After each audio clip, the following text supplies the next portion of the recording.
Hola chicos, buenas, ¿cómo están? Primero que nada, le queríamos dar las gracias por asistir al repaso y que también esperamos que les sirva mucho. Va a ser con una gran disertante, muy buena la verdad. Y bueno, cualquier cosa nos pueden avisar, estamos a disposición. Y para la gente que está en el Meet, perdón por los problemas de cámara, es algo que nos supera, pero bueno, cualquier cosa también nos pueden avisar en el chat. Muchas gracias chicos y esperamos que disfruten. Bueno, buenas tardes, mi nombre es Nolan, soy compañera del cuarto año de la licenciatura en Psicología y también estoy haciendo el profesorado. Quiero, empezando, digamos, el repaso, aclarando que el repaso, digamos, no va a suplantar lo que es el estudio de cada uno, sino que la idea general de este repaso va a ser que podamos adentrarnos un poquito en la teoría freudiana, ¿sí? Por lo menos hasta antes del giro de 1920, porque después del giro de 1920 se empiezan a reformular algunos de los contenidos que vamos a ver ahora, o sea, que empiezan a cambiar las definiciones de algunos contenidos que vamos a ver ahora. Entonces, bueno, la idea más que nada es ayudarlos también a que se quiten las dudas. Yo sé que Freud al principio puede ser un poco enroscado por los términos que usa y sé que son también textos que por ahí son antiguos y tienen otro tipo de escritura, lo cual también implica que no lo leemos de la misma manera. Entonces, bueno, la idea que yo voy a ir haciendo, voy a ir unidad por unidad. En la unidad 3, que es donde vamos a ver la interpretación de los sueños, es donde más voy a hacer foco porque es donde ahí empieza, digamos, formalmente el psicoanálisis con este texto, ¿sí? Y además empieza también lo que es la primera tópica freudiana, o sea, los conceptos más importantes del psicoanálisis. Después nos vamos también a ir adentrando un poquito en lo que son también las pulsiones, que ese también es otro del que voy a más a detallar. Y después todo lo que son textos pre-psicoanalíticos, por ahí lo vamos a ir pasando un poco rápido porque son en realidad los antecedentes y las distintas formaciones como lo es el chiste o psicopatología de la vida cotidiana, eso también lo vamos a ver un poco como más, lo vamos a usar para poder explicar un poco lo que es la primera tópica. Así que los invito a que cualquier duda que tengan, tantos quienes están de manera híbrida como quienes están acá, lo puedan decir sin problema. La idea es que se puedan quitar todas las dudas respecto a qué significan los conceptos, ¿sí? Que aprendamos un poquito el lenguaje. Si me vengo en el teléfono es para que la gente del MIT pueda escuchar, ¿sí? Bueno. Empezamos más que nada con unidad 1. En la unidad 1, ¿qué es lo que vamos a encontrar? Vamos a encontrar los textos más que nada que ubican en un sentido histórico, ¿sí? A Freud. O sea, vamos a conocer un poquito de la vida de Freud para comprender cómo es que él llegó a la teoría psicoanalítica. No es que les vayan a tomar en profundidad esta unidad, porque es una unidad muy histórica, de hecho es como la unidad más base para que se comprendan. ¿Qué es lo más importante de esta unidad o lo que ustedes más tienen que destacar o rescatar de esta unidad? Es la imposibilidad del autoanálisis, ¿no? Esto se debe a que Freud, digamos, mucho más desarrollado después, ¿no? Más desarrollado después, Freud habla de que es imposible el autoanálisis, básicamente porque siempre necesitamos de un otro donde nosotros depositamos en esa relación transferencial, ¿sí? Todos aquellos conflictos que tenemos inconscientes que están siempre relacionados con la infancia, ¿sí? Y ahora después vamos a ir adentrándonos un poquito por qué. Pero el caso de Freud, que es quien descubrió la teoría, al principio parece ser una excepción, porque él lo hizo sin un otro, pero en realidad no es tan así, porque con las cartas que vemos a Flies, que era un otorrino, digamos, que era colega de Freud y que compartían algunas visiones parecidas, sobre todo a lo que refiere con la tendencia a bisexualidad, digamos, de la especie humana, básicamente, digamos, como que Flies actuó de ese otro transferencial, digamos, para Freud, ¿sí? Entonces, digamos, el primer texto que vienen a ser las cartas, sirve más que nada para que nosotros veamos eso. Después tenemos un análisis también un poco de la vida de Freud, bueno, de cómo por ahí la muerte de su padre afectó y ayudó también a construir las teorías edípicas, o sea que todos los contextos personales de Freud, digamos, cuando nosotros vemos el análisis de Freud, vemos que de todos esos momentos siempre hay un momento clave en el cual Freud iba desarrollando las teorías. Y después otra cosa que, o sea, lo primero es esto, la primer clave que hay en esta unidad es la imposibilidad del autoanálisis, inclusive para Freud, porque el otro transferencial de Freud era Fliess. Y la otra cuestión importante que es el texto de tratamiento psíquico, ¿sí? Que tiene que ver con la cuestión de la palabra como ensalmo. ¿Y qué podemos definir ensalmo, digamos, qué es lo que significaría? Podemos decir que son aquellas prácticas o oraciones, esto en el sentido más rudimentario de la palabra, son aquellas prácticas o oraciones que van a generar una expectativa de esperanza, por así decirlo, de la cura.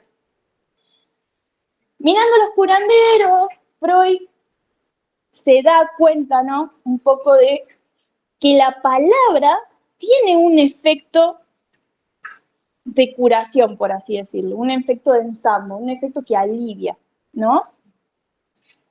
Y acá particularmente podemos ver con el método hipnótico. Recuerden que Freud pasa por, antes de llegar a su método excelencial, que es la asociación libre, pasa por otros métodos, estudiando, digamos, con Charcot, con las histéricas de Charcot, y uno de esos métodos es la hipnosis. La hipnosis. La hipnosis tiene un concepto, digamos, que está bueno, que se usa después, digamos, que se trae en este tratamiento psíquico, que es la de sugestión, ¿no? La sugestión vendría a ser el efecto que tiene la palabra sobre el hipnotizado. ¿Sí? ¿Me entienden? Bien. Eso es como para mí lo más importante en unidad 1 porque es lo que más le van a tomar. ¿Sí? Todo lo que es el efecto ensalmo en el tratamiento anímico es lo que permite, digamos, ver la sugestión, y es eso, o sea, el hecho de que la palabra sea tan importante, lo que permite después desarrollar lo que es la metodología freudiana de la asociación libre, o sea, que estas son las bases, o sea, es lo previo al psicoanálisis. Después vamos a empezar directamente con lo que es unidad 2, y acá ya vemos estudios sobre la histeria, como uno de los textos principales. Es un texto pre-psicoanalítico, ¿sí? Eso quiere decir que está antes de la interpretación de los sueños, entonces acá vamos a rescatar algunos conceptos claves, como lo que es la zona histerógena, ¿no? La zona histerógena es aquella región del cuerpo, ¿sí? Muestran ciertos síntomas de histeria de conversión, y es libidinalmente caracterizada, y la excitación provoca reacciones parecidas a la que acompaña el placer sexual. Y acá vamos a tratar de definir un concepto que es clave o que es importante para poder comprender un poco la teoría freudiana después y también el texto de destino de la pulsión. Yo lo voy a tratar de definir yo ahora para que se entienda un poquito, porque es algo que lo vamos a tener que ir retomando mucho después, que bueno, la libido viene a ser la energía sexual, ¿sí? Esa energía sexual que empuja los estímulos internos que vienen a ser la pulsión. No se enreden si todavía no saben lo que es la pulsión, pero entiéndanlo como una energía, ¿sí?, de empuje, la libido, que está caracterizada siempre por ser sexual, ¿sí? Entonces, ¿qué pasaba con la histeria, con la histeria de conversión? E incluso Freud, vemos los dos casos, el caso de Emma y vemos el caso de Elizabeth. En el caso de la histeria de conversión, nosotros sabemos, por ejemplo, que hay ciertos órganos que están predeterminados para tener carga libidinal, que son, por ejemplo, los genitales, ¿no? Pero una mano, una pierna, no debería tener esa carga libidinal, pero puede llegar a tenerlo, ¿no? Como puede llegar a tenerlo, es ahí donde vemos los síntomas de histeria de conversión. ¿Se entiende? ¿Sí? Bueno. Entonces, dentro de esto, de lo que es el tratamiento de la histeria, empezamos a ver los 4 métodos que tiene Freud, que esos sí son 4 métodos por ahí importantes. Uno es la hipnosis que ya le había explicado, que utiliza la sugestión. Freud lo utiliza al comienzo digamos, de su teoría. Después está el método catártico, ¿sí? Como otro método que Freud comienza a utilizar, básicamente consiste en una descarga de estos afectos, ¿sí? Se logra mediante la abracción, ¿sí? La abracción es la descarga emocional por medio del cual un individuo se libera del efecto ligado al recuerdo de un acontecimiento traumático. Paramos un poquito ahí como para que se entienda bien. La abracción entonces es esa descarga, ¿sí? Emocional y afectiva, es decir, esa descarga interna de energía por el medio del cual la persona se va a liberar de otra descarga que asociaba con un recuerdo traumático. ¿Se entiende? Bien. Luego está otro método, que es el tercero, que es la remoción de material patógeno estrato por estrato. ¿Sí? En el caso de Elizabeth, eso lo podemos ver, digamos, ahora vamos a ir un poco al caso de Elizabeth si quieren, pero básicamente, como Elizabeth cree que puede comunicarse lo que le sucede sin la hipnosis, intenta remover el material patógeno parte por parte, es decir, los recuerdos traumáticos, las representaciones que son inconcebibles para el yo, ¿sí? Es decir, que son tan displacenteras y tan angustiantes que el yo no las puede concebir. Tipo, no hay una forma de que yo pueda decir que esto me pasó a mí, que yo sentí esto. Entonces, ¿qué hago? Lo mando para el inconsciente y me lo olvido. Freud lo que hace es tratar de unir, digamos, las representaciones, es un poco lo que viene antes de la asociación libre, es bastante parecido, tratar de unir esas representaciones e ir como desglosando el síntoma partecita por partecita. Y luego también ahí, o sea, aplica el método de la presión en la frente, que bueno, que es un método, ya después aparece la asociación libre, ya no se usa más, digamos, por eso también este método se distingue un poco por eso, porque Freud creía que si le apretaba la frente a sus histéricas, las histéricas iban a empezar a recordar. Eso también incluso es en Salmo, digamos, ¿no? Porque no es que necesariamente sea cierto, sino que es el efecto en sí, ella lo cree, ¿se entiende? Y por último está el método de asociación libre, que es cuando se le pide al paciente que exprese sin discriminación todos los pensamientos que se le vienen a la mente.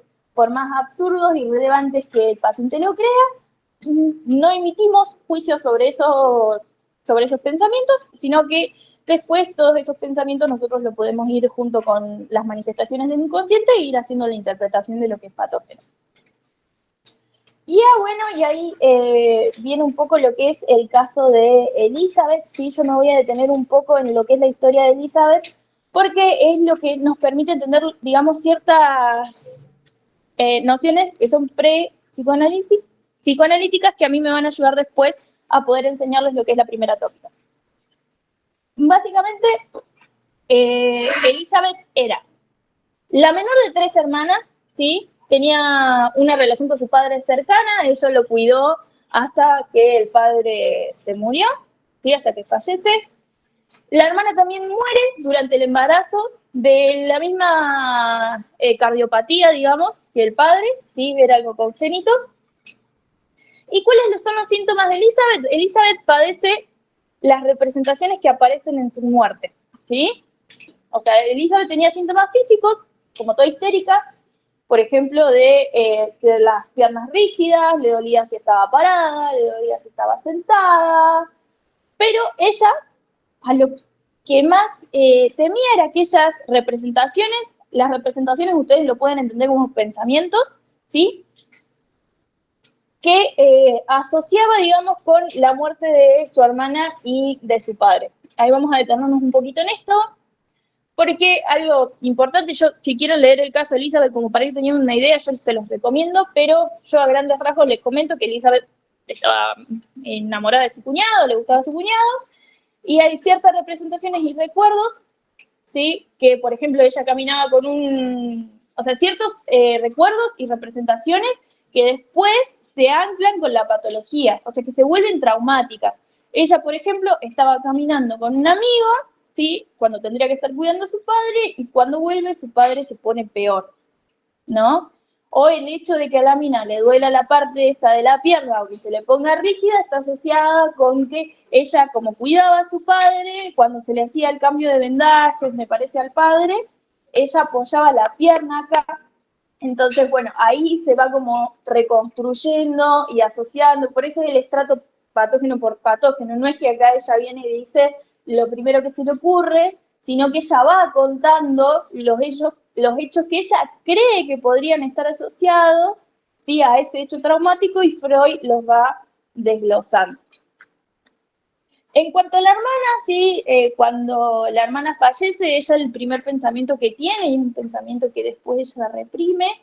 La represión ahora, lo vamos a ver casi a lo último, pero lo tienen que entender, es un concepto que es clave para nosotros, porque es un concepto que después cambia. Entonces, la definición que tienen que tener ahora de represión es la fuerza de desalojo, ¿sí? Por ahora, que sea eso, ¿sí? Todo lo que es inconciliable para el yo se retira por medio de la represión, por esta fuerza de desalojo, y va hacia lo inconsciente. ¿Se entiende? Bien. Por medio de la represión, entonces, Elizabeth lo que hace básicamente es mandar al inconsciente la idea, que para él yo era inconciliable, porque era demasiado angustiosa, de que ahora que ese pensamiento es un hecho específico, no es algo abstracto, es un hecho específico, que es, ahora que ella falleció, el cuñado está libre. Entonces, ¿qué es lo que rescatamos, digamos, un poco de los textos prepsicoanalíticos? Es básicamente lo que es la libido, la zona histerógena, y el hecho de que hay cosas que son demasiado displacenteras y demasiado angustiosas para estar en la conciencia y se tienen que retirar. Así, de hecho, Freud también fundamenta la idea de inconsciente. El concepto teórico de inconsciente se legitima, ¿sí?, a través de las formaciones del inconsciente, de los síntomas. Y bueno, ahora voy a tener que dejar un poquito acá el celu, que avisen si no me escuchan muy bien, pero eso sería un poco lo que es unidad 2, ¿sí? Para lo que es unidad 3, y acá sí entramos en la parte más gorda y más importante, porque les voy a explicar el esquema del peine, es básicamente toda la teoría de la primera tópica y comienza con la interpretación de los sueños, ¿sí? ¿Qué es lo que va a decir Freud respecto a la interpretación de los sueños? La interpretación de los sueños es la obra cúlmine de Freud, en la cual sintetizan todos estos conceptos prepsicoanalíticos que nosotros estábamos viendo, ¿sí? Si bien la interpretación de los sueños comienza con un sueño propio de Freud, que es la inyección de Irma, no sé si prefieren que lo leamos o que después lo leen ustedes. Perfecto. Es el sueño ejemplar con el que Freud por primera vez desarma, ¿sí?, todos los elementos del sueño y lo logra interpretar de manera correcta, y con eso logra desarrollar la primera tópica. Así que pueden leerlo cuando lleguen a sus casas y ver básicamente qué es lo que él desarrolla, como para ir entendiendo un poco lo que vamos a ver ahora. ¿Qué es el sueño? O sea, ¿cuál es la función fisiológica del sueño? ¿Qué piensan ustedes que sería? Es el guardián del dormir. O sea que la función que tiene el sueño es básicamente que nosotros sigamos durmiendo. Y esto es importante, ustedes tienen que entender que Freud era neurólogo, ¿sí? Entonces el chabón va a tratar también un poco de conciliar con los conceptos de neurología que se sabían de esa época. Entonces vamos a pensar en un principio, por ejemplo, que si bien ahora en neuro, cuando no sé si ya cursaron neuro o lo están cursando, van a ver lo que es la homeostasis, ¿sí?, que es el principio de equilibrio que tiene el cuerpo. Bueno, Freud acá lo denomina como el principio constante. El cuerpo siempre va a tener, en cuestión de energías, ¿sí?, una constante. Entonces, como todo sueño es el guardián del dormir, ¿sí?, el sueño, ¿qué hace? Utiliza los restos diurnos, ¿sí?, que básicamente son las vivencias que se perciben de manera consciente, y todo eso, digamos, después con otros mecanismos que nosotros vamos a ir viendo ahora, lo usa para producir el sueño, y el sueño, además de ser el guardián del dormir, tiene otra función, que eso ya es a nivel anímico, que es el cumplimiento de deseo. ¿Por qué? Se pensará. Porque si yo siento placer y estoy cumpliendo mi deseo mientras duermo, más tiempo voy a seguir durmiendo. De hecho, antes del giro de 1920, y esto creo que no está en los textos, pero antes del giro 1920, Freud decía que las pesadillas, por ejemplo, porque le criticaban. Entonces, si todos son el cumplimiento del deseo, porque tengo pesadillas, básicamente las estoy pasando mal. Y él agarra y dice que la censura, sí, que es un concepto que vamos a ver también, la censura no siempre funciona bien. Entonces, por ahí a veces yo sueño las cosas con esa representación inconciliable tal cual. Y bueno, y eso hace que me angustie en el sueño. Él no sabe por qué. Después de 1920 eso se reformula, pero es una manera, digamos, que él tiene para justificar por qué sí, en realidad siempre todo va a pasar por cumplimiento de deseo. El sueño es una transposición de imágenes visuales, ¿sí?, en el cual se vive el sueño. Las características que tenemos cuando soñamos es que vemos imágenes y que todo el tiempo están pasando ahora. No es que soñamos en tiempo pasado o en tiempo futuro, lo vivimos siempre como tiempo presente.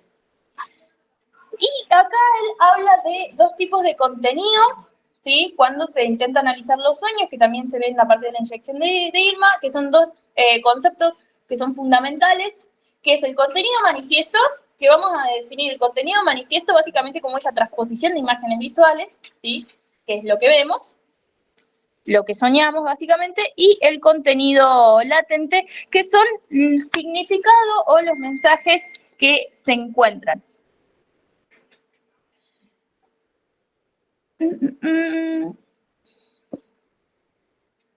Bien, hasta ahí vamos bien, ¿no? Bueno. Entonces, Freud habla de que hay varios tipos de sueños, ¿no? Hay sueños que son cumplimiento de deseo, que son como más inmediatos, por así decirlo, que es, por ejemplo, me acosté cagada de hambre y sueño que estoy comiendo un alfajor, que son sueños que en sí no requieren mucha desfiguración, pero después hay deseos que son mucho, sobre todo que eso nos pasa a nosotros los adultos, porque los adultos ya tenemos instaurado, ¿sí?, lo que es la noción de prohibición, ¿sí?, que después Freud le va a llamar super yo, ya tenemos incorporado la cultura. Entonces, como nosotros ya tenemos incorporado todas esas cosas, ¿sí?, ya pasamos por el complejo de Edipo, o sea, ya aprendimos lo que es el no, lo que es la prohibición, sentimos vergüenza, sentimos culpa. ¿Qué pasa? Va a haber más contenido, ¿sí?, que nosotros vamos a mandar a ese inconsciente, ¿sí?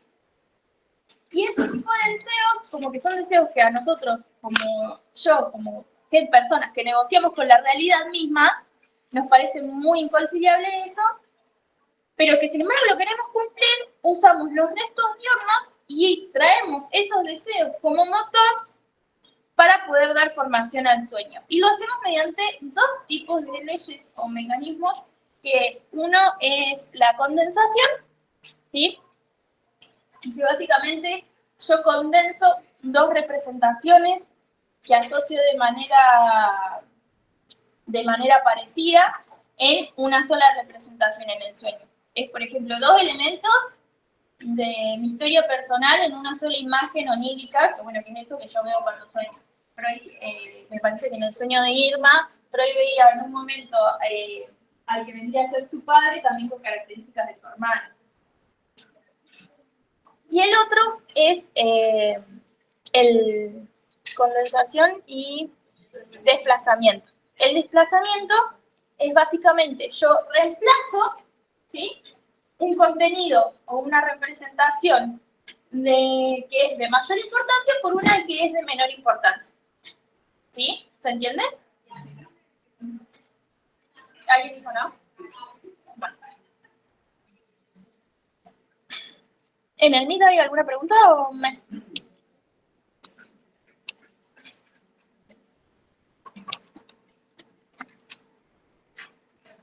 ¿Qué dice Pablo?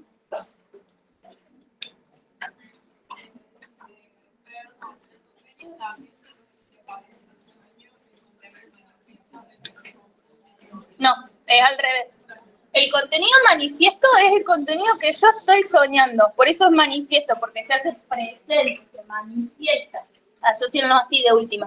Y el contenido latente, que incluso después, si están cursando niñez ahora y ya vieron en las primeras unidades la etapa, la teoría psicosexual de Freud, que Freud habla de este periodo de latencia, donde todo está como oculto, está ahí, o sea, como queriendo moverse, pero todavía está ahí. Bueno, eso también vendría a ser lo que es el contenido latente del sueño. Es el contenido que está tapado por el contenido manifiesto, por lo que se presenta, pero que es el verdadero mensaje o el verdadero significado del sueño. Si el contenido latente o el deseo en sí se desfigura por estos dos mecanismos. El mecanismo de desplazamiento, que bueno, básicamente decíamos que reemplazábamos un elemento por otro de menor importancia, y la condensación, que condensábamos dos elementos, los mezclábamos, los fusionábamos para desfigurarlos. Entonces, con estos restos diurnos que tengo, yo agarro el deseo, lo desfiguro, a todo eso Freud le dice trabajo del sueño. Y el desglosamiento de todo eso, Freud le dice interpretación del sueño. Y con eso Freud logra formar lo que es la primera tópica. ¿Sí? ¿Por qué? Porque él se empieza a dar que mientras, o sea, en el análisis con sus pacientes, cuando sus pacientes les cuentan los sueños, se empieza a dar cuenta que a mayor resistencia tiene una persona, más desfiguración hay. O sea, más condensación, más desplazamiento hay. Y eso, sí, descifrar eso lleva a toparse con muchas resistencias. Acá recordemos que resistencia es básicamente el impedimento de devenir consciente, que no es lo mismo que represión, ojo, porque en represión yo estoy mandando para atrás, y en la resistencia es como que a mí me cuesta traerlo de manera consciente.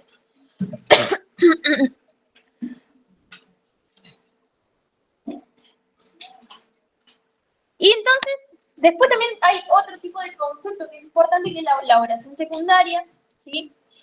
Sí. Una tópica sería que pensamos. No. La primera tópica es inconsciente, preconsciente, consciente. La segunda tópica es eso, no se pasa. La elaboración secundaria es básicamente que el paciente venga y te cuenta el sueño. ¿Por qué?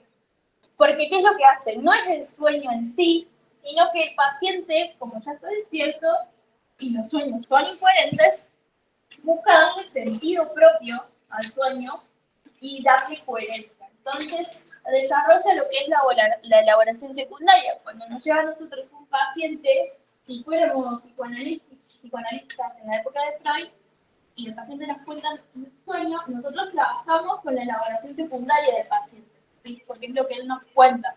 Y después de a poco vamos a ir viendo el contenido manifiesto de ese sueño, y después, tratando de vencer todas las resistencias, vamos a poder interpretar bien y poder ver los mecanismos de desplazamiento y condensación de ese sueño, ¿sí? El método de la asociación libre pone en énfasis algo que es súper importante para la teoría freudiana, que también se viene son cosas que se asocian con las unidades anteriores, que es el hecho de que nada está librado al azar. O sea, la asociación libre no quiere decir, o sea, que yo tire palabras al azar, aparentemente. Para Freud no es así, porque siempre hay una cadena asociativa. O sea, vos lo dijiste por algo, y eso pone un principio de sujeto dentro del psicoanálisis, que el sujeto, digamos, es un sujeto que está preso o atado a su consciente, ¿no?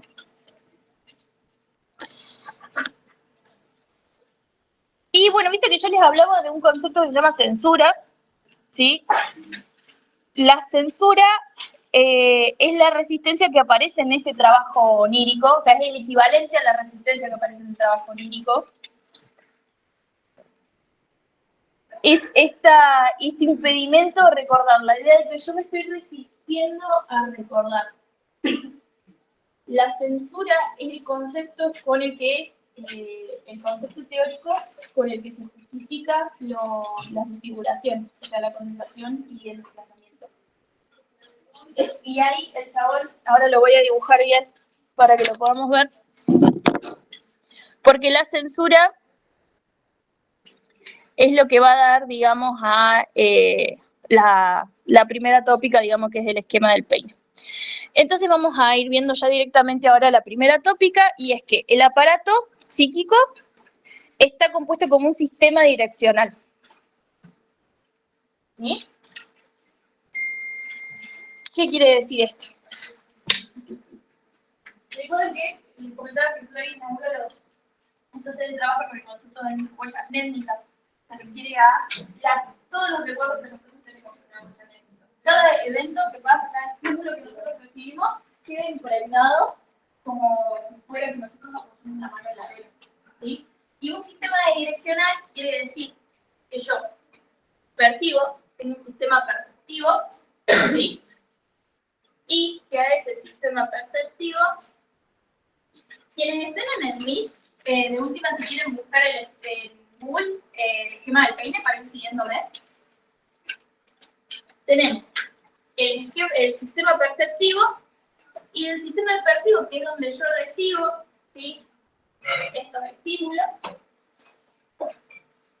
Estos estímulos los traigo a la motilidad, que quiere decir la acción. ¿Sí? Bien. Ahí tenemos. Y quien se sirve de la motilidad es el preconsciente. En el preconsciente están todas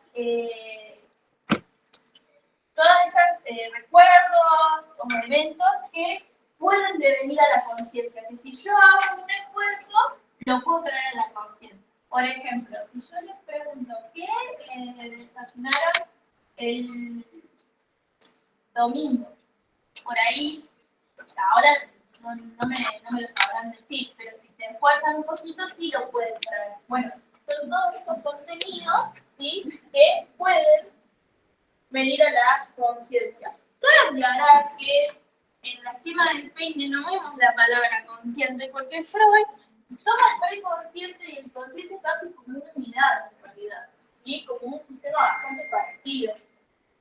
Yo lo hago a modo didáctico, lo separo, digamos, porque, como para que se entienda, pero consciente es lo que está pasando ahora, ¿no? Lo que yo estoy, la información que yo estoy manejando ahora, y preconsciente es lo que yo puedo traer. El preconsciente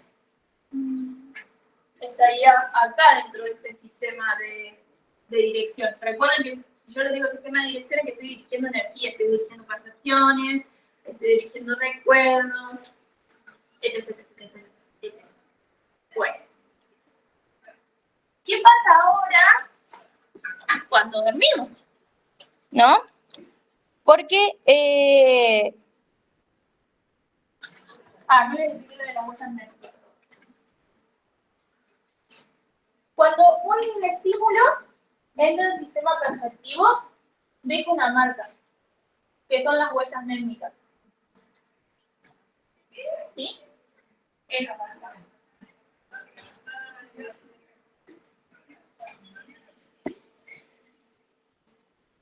Como el aparato tiende a esta constancia de mantener la energía todo el tiempo constante, el incremento de energía psíquica se va a percibir como displacentero. Mientras que la reducción de esa energía psíquica se percibe como algo placentero.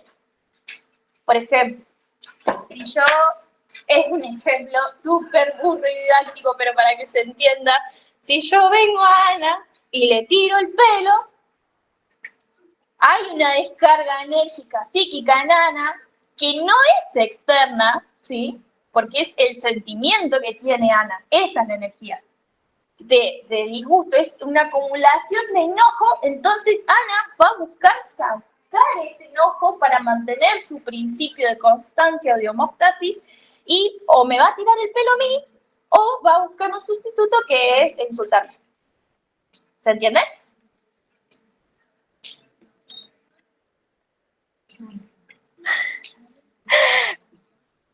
Entonces, ahí vemos que el aparato psíquico entonces se va a regir también, o sea, el principio de constancia es, de hecho, Freud lo suplanta después por el principio de placer. ¿Por qué? Porque si la mayor cantidad de energía es lo que produce placer y el cuerpo tiende a mantener una cierta estabilidad, ¿sí? Entonces podemos decir que lo que yo voy a buscar es sentir placer todo el tiempo, entonces el aparato psíquico se va a guiar por un principio de placer. Pero ¿qué pasa cuando soñamos? Porque cuando soñamos, yo esto lo tengo cerrado. Yo no estoy recibiendo estímulos de... Aparentemente lo tengo cerrado. Yo no estoy recibiendo estímulos de afuera. ¿De dónde los estoy recibiendo? ¿No? ¿Qué pasa? Y ahí es donde viene el sistema que está así, en el forma de pene, el sistema inconsciente. ¿De dónde viene esa energía que es cuando se lo claro, ¿qué pasa? Como no hay estímulo acá, la energía tiende a regredir, hace una regresión, ¿sí? Los contenidos diurnos que entran vuelven para atrás, hacen regresiones a sistemas anteriores, ¿no? Entonces al sistema preconsciente. ¿Se entiende?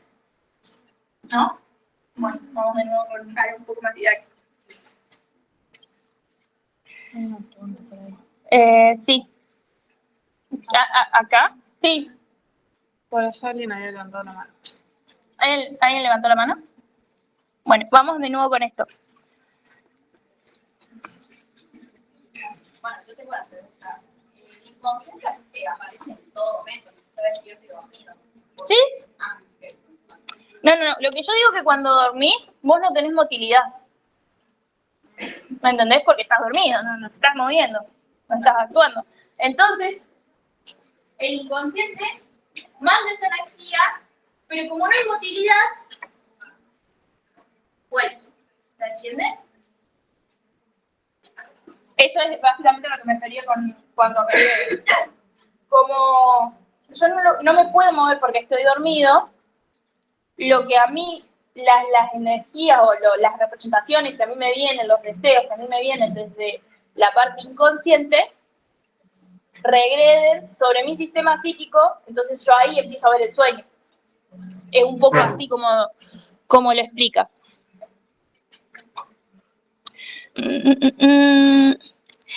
Y esa regresión, ¿sí? O sea, cuando dormimos, como no tenemos acceso a la motilidad, entonces los contenidos tienen un camino regrediente, ¿sí? Siempre hacia la infancia, donde se reaniman las experiencias infantiles. Teóricamente, por ahí, si yo estuviera despierto, lo que hago son los contenidos, las huellas némicas, ¿no? Y a través de los sistemas perceptivos que yo tengo en el día, cuando van dejando huellas némicas, algunas quedan en el inconsciente porque son inconciliables, y otras se almacenan en el preconsciente para que después, cuando yo esté en un estado consciente y busque actuar, se pueda ejecutar el sistema de la motilidad. Pero cuando duermo, esto no funciona, Entonces, cuando hacemos todo este camino direccional, acá nos trabamos, entonces volvemos, ¿sí?, al preconsciente o al inconsciente, que es cuando empezamos a soñar, pero no, a veces no solo se queda acá, sino que esa energía retoma y retoma sobre huellas técnicas a experiencias infantiles. Entonces esas experiencias infantiles como que se unen y vuelven y en forma de sueño. Pero cuando vuelven acá y pasan por acá se desfiguran por esta cuestión de condensación y desplazamiento, porque algunas son inconciliables. Entonces, cuando llegan acá, llegan en forma de sueño. ¿Se entiende? Ahora un poquito mejor. Sí. Esto va pasando a medida que vamos soñando, pasa una sola vez y es No. Es como que eso va pasando a medida que vamos soñando, no es como muy sincrónico. Es como que el sueño se va construyendo a medida que nosotros lo vamos haciendo, o sea, que vamos soñando. No es que, yo tengo todos mis restos diurnos y se construye todo el sueño y queda ahí almacenado hasta que yo me duerma y todo. Es como es dinámico. No es que ese proceso se hace una vez para cada sueño. ¿No? Claro, si ustedes tienen que ver esto como un esquema dinámico. Es como que hay siempre una energía en movimiento, ¿no? Sí. O sea, que progresa el tiempo. Porque es dinámico. Sí. ¿Puedes explicar la regresión tópica organizacional? Sí, ahí vamos a ver eso. Esto está un poquitito para adelante, pero ahí lo vamos a ver. Una pregunta. Sí. En vigilia, como estamos despiertos, no es reingrediente. No, vigilia no es reingrediente. Vigilia es así. Tengo el estímulo me deja huellas técnicas. Hay huellas técnicas que son desagradables, que son inconciliables y se van a quedar acá. Hay otras que me sirven y las mantengo acá para cuando tengan que actuar. Cuando estoy soñando, las huellas técnicas o lo que percibo, todos los ejemplos para hacer un poco más sencillo. Hay un ejemplo de un sueño de un paciente de Freud que era un padre que se le había muerto el hijo y el hijo le estaba mirando en una habitación llena de velas, ¿sí? Y estaba con un hombre que es muy viejo, que le estaba haciendo como una práctica religiosa para velarlo, y el padre estaba muy cansado por toda la luz que no puede haber perdido a su hijo, entonces él se va a dormir, y cuando se va a dormir, deja la puerta entreabierta como para ver al hijo. Y ahí, él sueña que está en vivo el hijo, y se le acerca y le dice, padre, ¿no es que estoy abriendo? Ahí el padre se despierta y ve que el hijo está quemado. ¿Sí? Se está quemando. ¿Qué es lo que pasa acá? Yo sigo recibiendo estímulos de afuera. No puedo actuar sobre los estímulos de afuera que recibo, ¿no? Este ejemplo se lo voy a mostrar sin que intervenga el inconsciente de por medio. Este estímulo que me viene, que puede ser el olor a quemado o lo que sea, deja una huella anémica, quiere buscar ir al preconsciente, no puede actuar porque está durmiendo y la función del sueño es que siga durmiendo. Entonces, ¿qué? Voy a buscar un deseo, el deseo es que mi hijo vuelva a estar vivo, entonces tomo huellas anémicas de acá, ¿no? Como el ve que no puedo actuar, como no se puede despertar porque tiene que seguir durmiendo, pero el estímulo lo recibe igual, retoma el deseo, que es el quiero que mi hijo esté vivo, y usa algún mecanismo del sueño, por ejemplo, esto del padre, no ves que estoy ardiendo, puede haber sido un momento, Freud nos supone, que puede haber sido en algún momento, como el niño murió de un cuadro febril, pero en algún momento le dijo, papá, no ves que estoy ardiendo por la fiebre. Entonces, usa eso, ¿no? Más el deseo, genera el sueño, lo pone en el preconsciente, ¿no? Y después el sujeto despierta. El deseo del sujeto era placentero, el sujeto esté vivo, ¿no? y digamos, el estímulo del sistema perceptivo fue ir transformándose, ¿sí? Anclándose, desfigurándose y asociándose con otros momentos que por ahí el chabón no recuerda en ese momento, o si hace un esfuerzo, tampoco es como que le saldría, porque no sabe bien en qué momento el hijo por ahí le habrá dicho, ay papá, no es que estoy ardiendo. Y todo eso se monta como una película, está bueno pensar el sueño como una película, se monta como una película del preconsciente y el hombre sueña eso. ¿Se entiende? Eso pasa en el sueño, ¿no? Entonces por eso regrede. ¿Sí? Pero los adultos, este es un ejemplo muy burro, pero en los adultos puede pasar que regredamos, ¿sí? A momentos de la infancia. ¿Sí? Cuando son personas, ¿no? Siempre va a tener una regresión más infantil, porque también se relaciona lo traumático, se buscaba, digamos, ver los sueños también, buscarles las vivencias infantiles que podrían haber llegado a ser traumáticas.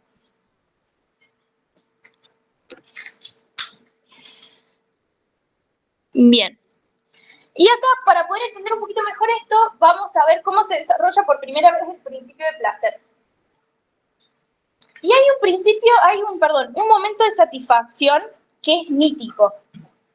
Freud le dice que es mítico porque es abstracto, no sabemos en concreto cuándo pasa, ¿no? Pero es la primera vez que nosotros sentimos placer. Y eso solamente va a pasar cuando nosotros recién nacemos. Así que nos vamos a tener que ubicar cuando nosotros recién nacemos. Es importante para poder entender esto, este principio de placer, porque esto sería un principio de placer. ¿Sí? Y esto es porque cuando nosotros tenemos esa experiencia satisfactoria mítica que, como les dije, la asociaba con la alimentación, el bebé va a querer volver a recrearlo. Porque hay como algo que se da por sentado que cuando vos haces algo por primera vez, por más que vos recrees eso, no vas a sentir el placer que sentiste la primera vez.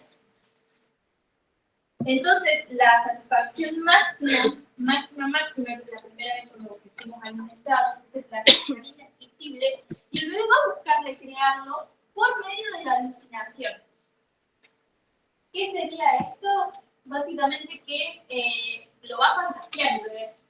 O va a fantasear, por ejemplo, que está siendo alimentado y a veces vieron que los bebés mueven la boquita como si estuvieran chupando la teta cuando están dormidos. Pero ¿qué pasa? La alucinación no necesariamente quiere decir que se concrete. O sea, va a tener un placer momentáneo propio de la fantasía y de la alucinación, pero no va a estar comiendo de verdad. Entonces el placer no va a estar satisfecho. Entonces nosotros tenemos dos partes en este ejemplo. La primera es cuando yo pruebo esta satisfacción mítica, que es cuando se establece el principio del placer. Todo lo que yo quiero es volver a repetirlo. Y esto que pasa en la infancia es un principio que nos va a quedar en la vida adulta. Tipo, todo lo que yo quiero es volver a ese momento. Entonces, Freud cree, ¿no?, que todo lo que nosotros hacemos son como artimañas súper complejas para volver a ese momento de satisfacción mítica. Ese placer que no podríamos simbolizar. ¿Qué pasa? No lo podemos, no se puede, entonces lo alucinamos. Cuando alucinamos, vemos que la alucinación no nos da satisfacción, abandonamos el principio de placer y establecemos un principio de realidad, que consiste, convengamos que el principio de realidad no reemplaza el principio de placer. El principio de placer sigue existiendo, el principio de realidad se usa como una variable del principio de placer. ¿Por qué? ¿Qué es lo que establece el principio de realidad? Establece que yo voy a tolerar cierta cantidad de displacer por un placer futuro. Entonces yo ahí negocio con la realidad. Por eso se le llama principio de realidad. ¿Se entiende? Y es una variable del principio de placer porque me busca, o sea, se sigue sometiendo al placer. O sea, yo voy a querer seguir buscando el placer, pero estoy dispuesto a negociar. Y ahí es cuando también se crea una instancia del aparato psíquico que es el yo, que es el que negocia, el instancia psíquica que se negocia con el principio de realidad. ¿Sí? El yo bien desarrollado lo van a ver un poco más en 1920, pero está bueno que para que lo entiendan. O sea, ellos si lo leen van a ver que ya habla del concepto yo, pero la tópica del ello, yo y super yo, recién después de 1920. ¿Hasta ahí se entiende bien?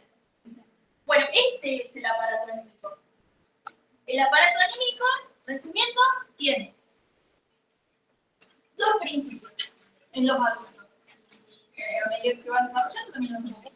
El principio de placer, que es la tendencia a la satisfacción, primera, y el principio de realidad, que es la tendencia a la satisfacción con una tolerancia de displacer con la promesa de un placer futuro. Con estos dos principios, ¿sí? Y un sistema anímico funcionamos nosotros. ¿No? Este vendría a ser el sistema anímico. Básicamente, percibo las cosas que dejan una impresión en mí y a partir de esas impresiones las voy ordenando en otros sistemas. Si las impresiones son demasiado, en una palabra, chotas y imposibles, las voy a dejar acá. ¿Sí? Porque y va a actuar una fuerza acá también, que es la represión. Y ojo acá, porque todo lo reprimido es inconsciente, pero no todo lo inconsciente es reprimido. ¿Sí? O sea, todo lo que yo reprimo va sí o sí para el inconsciente, pero no todo lo que está en el inconsciente es reprimido. ¿Sí? Y después, las cosas que tienen que llegar al preconsciente, porque convengamos que este sistema sigue, no es que hay cosas que se traban acá, buscan salir, porque esta energía va a buscar salir a la motilidad, lo hace, pero desfigurado, ¿sí? Censurado. Y ahí aparecen los sueños, los chistes, los olvidos de nombres propios, los lapsus, los antifascistas, etc. Esas son las formaciones del inconsciente. Una pregunta. Sí. Recién mencionaste que no todo el inconsciente es reprimido. ¿Puedes simplificar eso? Por ejemplo, la satisfacción, esta experiencia mixta, la satisfacción primero. Yo la reprimí, técnicamente hablando, porque es más placentero del mundo y ocurre a tan temprana edad que no hay una instauración del yo. ¿Entendés? Como ocurre tan temprano en la edad que no hay una noción de culpa, no hay una noción de vergüenza. ¿Se entiende? Entonces no tengo la necesidad de mandarlo al inconsciente porque no es desagradable tampoco. Sin embargo, sí permanece dentro del inconsciente porque es el hecho que después rige el principio de placer y eso está en el inconsciente. ¿Se entiende? Y algo que puede llegar a ser reprimido es algún recuerdo traumático que yo lo desalojo porque es inconciliable. Nolan, tienen que habilitar. Sí. Un recuerdo que es un recuerdo que es inconciliable para el yo, es demasiado displacentero como para tolerarlo, entonces lo tengo que volver para atrás. ¿Se entiende? ¿Ahí mejor? Perfecto. Bien. Sí. De la comida del inconsciente, Ajá. para el polo motor sale todo lo que sería, por ejemplo, los dichos, los partidos, chistes y demás. Del inconsciente para atrás es el sueño. No. El sueño no es una regresión. Cuando estás dormido, cuando yo digo regresión, me refiero a una regresión de energía. ¿No? O sea, los chistes, por ejemplo, ¿sí?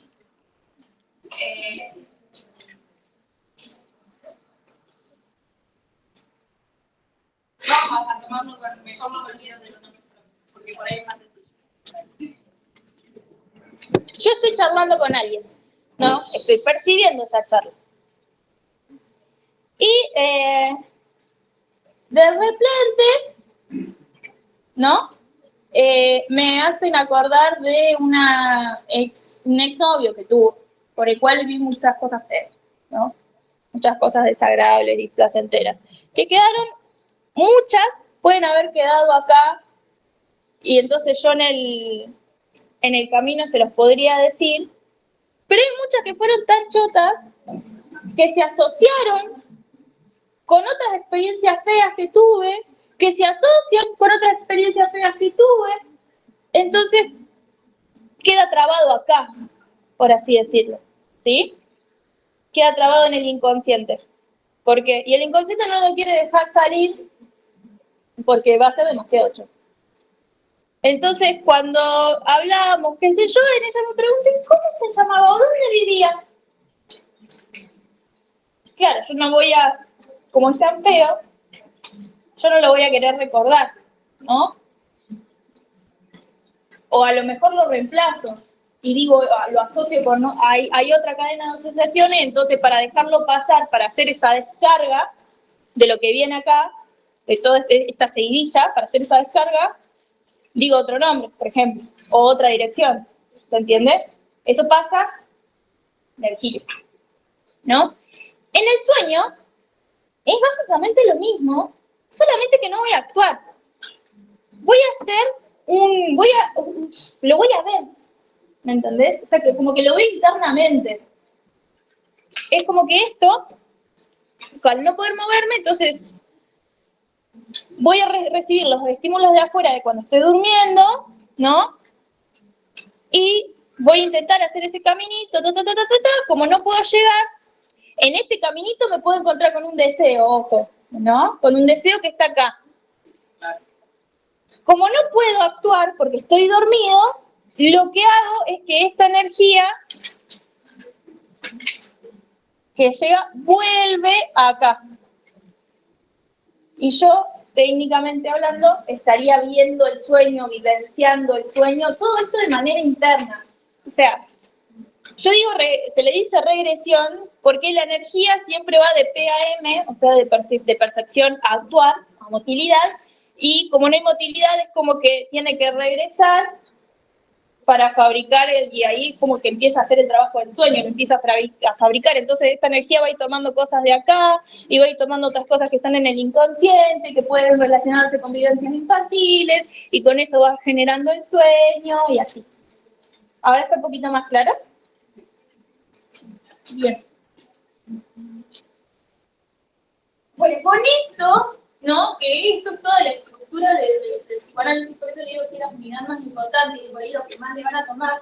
De hecho, en los finales, esta es pregunta de final. ¿Sí? Siempre en el final suele haber dos preguntas cuando es a desarrollar. No sé si todavía se dice así, pero suele ser primera tópica, esta, y después, bueno, algunos cambios que hayan pasado después del 1920 o de Freud, todos estos conceptos, un poco que les tira la mierda. Perdón. Y ahora pasaríamos con otro tipo de ejemplos, o sea, ella acá les desarrolló todo lo que es la teoría del inconsciente y las primeras tópicas y cómo funciona el aparato anímico. Entonces, él se tiene que legitimar, digamos, o sea, porque agarran los médicos y dicen, sí, pero ¿dónde está la prueba de todo esto? Y en las formaciones del inconsciente, entonces él empieza, además de desarrollar los sueños, empieza a ver otro tipo de formaciones del inconsciente, donde ahí vamos a entrar a otra unidad, que es donde vemos lo que es el chiste y lo que es psicopatología de la vida cotidiana. Sí. No te escucho. Sí. Bien, vamos a psicopatología de la vida cotidiana. Olvido de los nombres propios, ¿sí? Toma un ejemplo y es que en el año 1898 Freud le envía una carta a Fries donde le comenta un caso de olvido de nombre propio. No solo que no fue un olvido, sino que además fue un recuerdo falso. Debido a un desplazamiento, ¿no? Acá vemos este mecanismo de desplazamiento en el proceso de la reproducción de tal que accede un nombre sustitutivo en su lugar. Este desplazamiento obedece las leyes ya que mantiene el nexo con el nombre buscado. O sea, sí hay alguna cadena de asociación entre el nombre sustituto y el nombre que da. ¿Sí? Pero aparece este nombre sustituto por un mecanismo de desplazamiento, ¿no? Entonces ahí Freud dice, espera, los olvidos tienen, ¿sí?, un mecanismo inconsciente. Entonces dice, acá tengo otra prueba del inconsciente. Entonces Freud buscaba, otro ejemplo, Freud busca recordar a un pintor llamado Signorelli. Aparecen otros nombres en su lugar, que son Botticelli, Boltraffio. Su juicio rechazaba, estos por incorrectos, la indignación de los influjos y caminos asociativos que llevaron al desplazamiento le hizo concluir en tres cosas. ¿No? Esto de yo no lo puedo recordar y digo otros sustitutos, le hizo concluir por la cadena asociativa y por el principio de desplazamiento o el mecanismo de desplazamiento, le hizo concluir unas 5 cosas. El olvido, ¿sí?, no debe explicarse por la particularidad del nombre. O sea, no, vos te lo olvidaste porque es un nombre muy complicado. No. El sustituto era igual de familiar, ¿sí? Porque el chabón era Signorelli y él decía Botticelli. O sea, que sí hay una familiaridad, fonética por lo menos hablando, o aún menos que el olvidado. Freud viajaba en un coche con un extraño desde Ragusa hacia una estación que no puedo decir igual, es un nombre alemán muy raro. Entonces, esa es una de las cosas que él ve en psicopatología de la vida cotidiana cuando vemos el olvido de los nombres propios, es que no podemos explicar el olvido por la complejidad fonética y que siempre decimos algo que por ahí suele ser familiar. Antes de preguntarle si estuvo en Oviedo, que es un lugar donde estaban estos pintores, conversaron sobre la costumbre de los turcos que viven en Bosnia, y los turcos tienen una total confianza hacia el médico y una total resignación ante el destino, es decir, la muerte. Los médicos, cuando se dan cuenta de que ya no tiene una cura para la enfermedad, ellos responden, Herr, que en alemán es señor, no hay nada más que decir. Yo sé que si lo pudiera salvar, lo habría salvado. Esta anécdota la relaciona con la muerte. O sea, esto lo hace también para explicar, les estoy diciendo esto, no es necesario que lo anoten porque no se lo van a tomar. Es más que nada para que entiendan la cadena de asociaciones que va haciendo o que hace, digamos, el inconsciente por medio del desplazamiento para tirarle el nombre que le tiró en vez del nombre que él estaba queriendo buscar.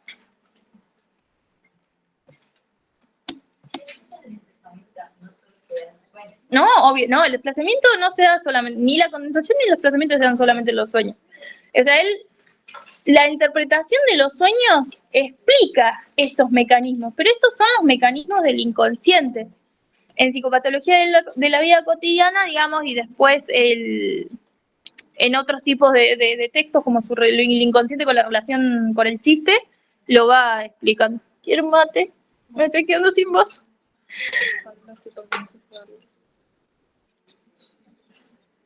Después está el olvido de las palabras extranjeras. Una pregunta. Sí. Respecto al condensamiento y desplazamiento, están situados los conscientes. Y miramiento y frivolidad y lo que sería la evaluación secundaria no tiene nada que ver con el inconsciente o no, el desplazamiento, perdón, me dijiste el desplazamiento y la condensación. Sí, son no es que no los traten de ubicar tópicamente hablando. O sea, no dicen, mira, esto está ahí. No piénsenlo como un sistema. ¿Y cuáles son los engranajes que usa el inconsciente como sistema para poder pasar los niveles de censura que hay, el desplazamiento y la condensación? ¿Me explico?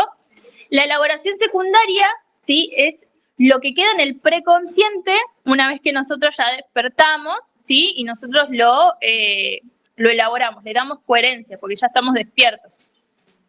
Por eso también el olvido de los sueños Está un poco relacionado con esto. Esa parte de que vos a los 10 minutos del sueño ya te lo olvidaste.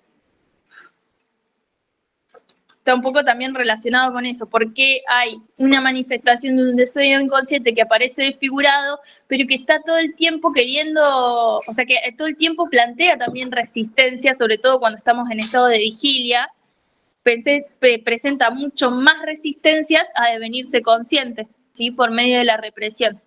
Entonces, la elaboración secundaria también es una forma de darle sentido a eso, ¿sí? ¿Se entiende ahí bien o me expliqué mal? No, sí, está bien. Y la regresión tipo tópica y la otra dos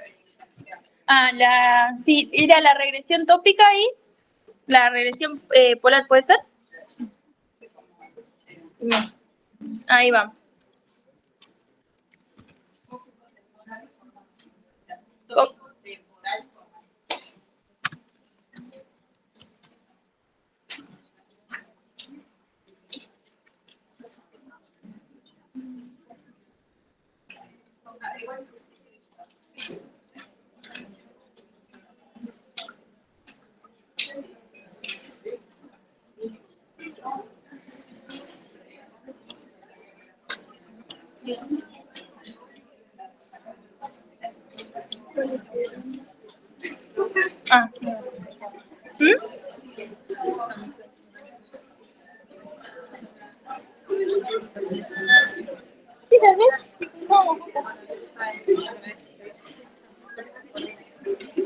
Bueno, la regresión tópica, ¿sí?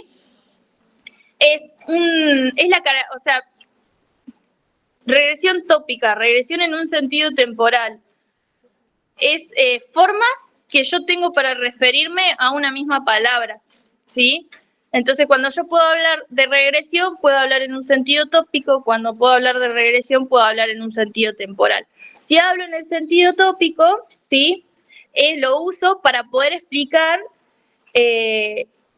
la concepción tópica de este aparato psíquico que yo les decía, ¿no? Esto que les expliqué bien, por ejemplo, qué es lo que hace el sueño, es una regresión pensada en un sentido tópico, ¿sí?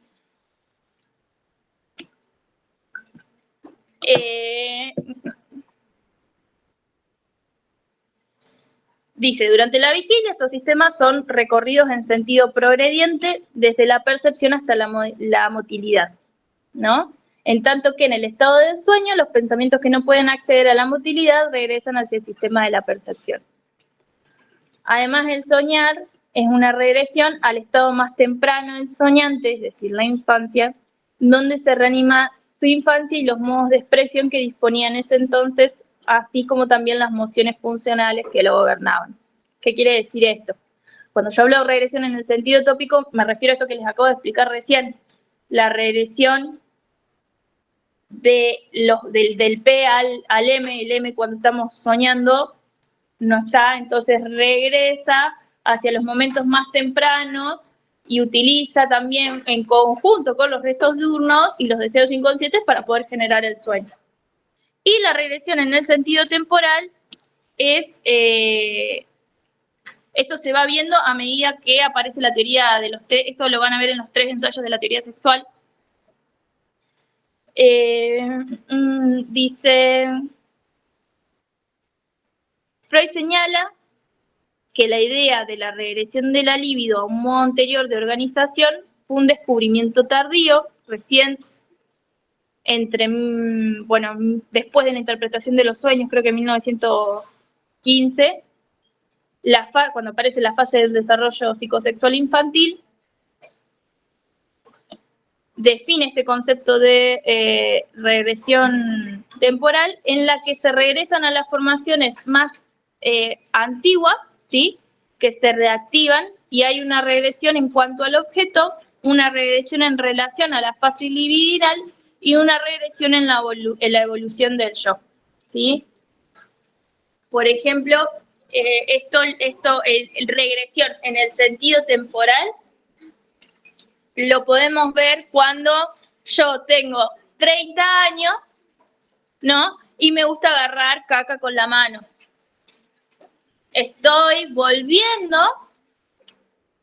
temporal, estoy teniendo una regresión temporal a una etapa, ¿sí? Del alrededor de los 2, 3 años, que es cuando está la etapa anal, ¿sí? Donde la descarga divinal está en la autonomía de eliminar o retener las heces, ¿se entiende? Y después, la formal es cuando se cambian los modos de expresión y de figuración habituales por otros más primitivos. Y esta es se le dice regresión formal porque es la regresión propiamente dicha en el psicoanálisis, o sea, como concepto psicoanalítico. Bueno, está un poco también ligado con esto que le dije, el ejemplo que le tomé del hombre. O sea, no hay solamente que yo vuelvo en la regresión esta que yo les conté del ejemplo de que tengo 30 años y todavía me gusta agarrar mierda con la mano, ¿no? O tengo 30 años y, por ejemplo, ¿no? Les tiro un ejemplo que puede ser medio turbina, pero es que me ocurre ahora. Pero vieron que hay ciertos fetiches sexuales con la idea de, por ejemplo, chupar un chupete o chupar cosas o que algo pase por la boca.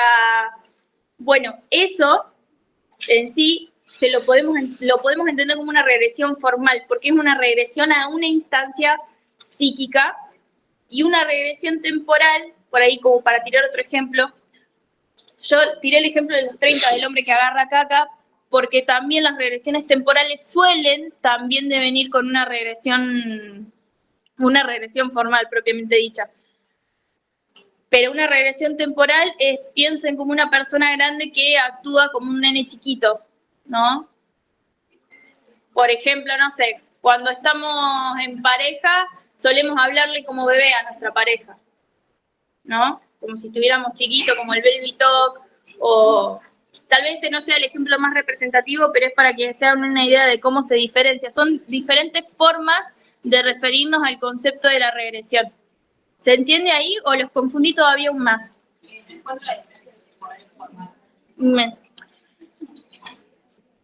A ver. Entonces, ¿podrías volver a, o sea, como que no entendí, no pude como separar la regresión temporal y la formal? Sí. O sea, entiendo que vienen de la mano, pero no entiendo cómo identificar cada una. Vamos de nuevo. La temporal, ¿sí? Es en la que se regresan a las formaciones psíquicas más antiguas y se reactivan, ¿no? Como esto de, volvemos a la fase oral teniendo un fetiche con cosas orales. Ahí, la fase más antigua y libidinal está puesta en la boca, que era cuando estábamos en la fase oral, que era de cuando estábamos bien chiquititos, pero lo tenemos en una instancia adulta. Y la formal es cuando se cambian estos modos de expresión y figuraciones habituales por otros primitivos. Hay uno, ¿sí? Hay uno en la mayor parte de los casos que coincide ya que los más antiguos en tiempo y a su vez lo más primitivo en el sentido formal y lo más cercano al extremo perceptivo en cuanto a la tópica psíquica. La concepción de regresión formal es el menos usado en Freud, si bien podría incluirse en esta denominación fenómenos en los que se da un retorno al proceso secundario y al proceso primario, que el proceso primario es cuando, esto que les explicaba yo, el principio de placer, cuando se establece el principio de placer, ¿no? Que es el proceso primario es cuando se establece el principio de placer y el principio de realidad, que aparece esta idea alucinatoria.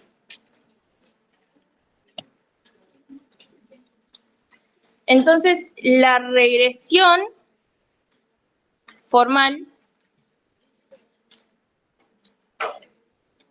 es la que da siempre retorno a este placer, por así decirlo, más primario, más mítico. Siempre viene asociado, como vos decís, con la formal y la temporal, porque el formal, ¿sí?, nos habla de volver a aquello que era como lo más placentero, digamos.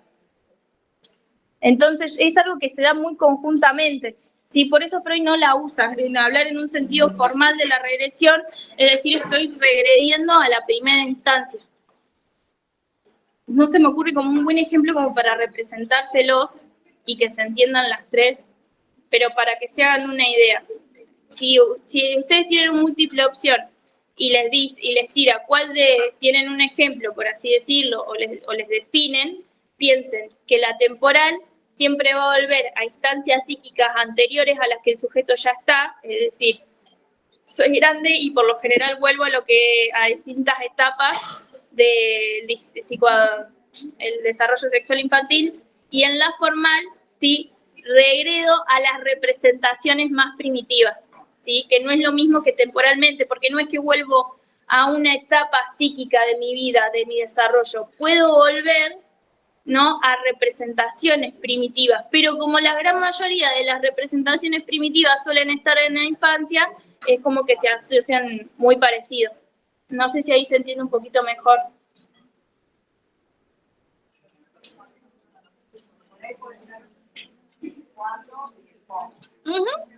Sí, sí, claro. Sí, pensarlo en esos términos, no es exactamente así, pero sí es el temporal, es el cuándo, y el formal vendría a ser el qué, más que el cómo, el qué, tipo, porque yo, por ejemplo, puedo ser adulto, ¿no?, y tener una regresión a un evento traumático de mi vida adulta que yo reprimí. Y esa es una regresión formal, porque estoy regresando a algo primitivo que me causó mucho displacer. O puedo regresar a esta etapa psíquica donde se estaba desarrollando todavía el psiquismo, ¿no? Que ahí ya sería más temporal. El tema es que para Freud la gran mayoría de los traumas siempre están asociados a vivencias infantiles. Entonces no es que lo usa mucho, porque la regresión formal entonces está muy anclada a la temporal, porque casi siempre el evento más traumático es el evento en el cual yo psíquicamente estuve más vulnerable, que es cuando era chiquito. ¿Se entiende un poquito mejor? Bien. Sí.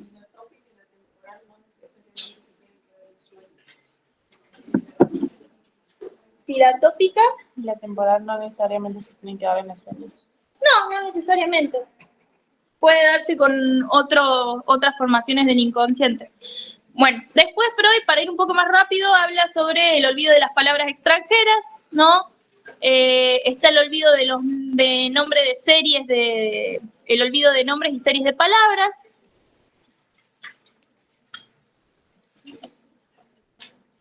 Y también recuerdo algo que quiero hacer hincapié, porque por ahí eso no es tan importante, no creo que se los vayan a tomar, pero sí esto que tiene que ver con los recuerdos encubridores y los recuerdos infantiles. Muchas veces recordamos nuestra infancia,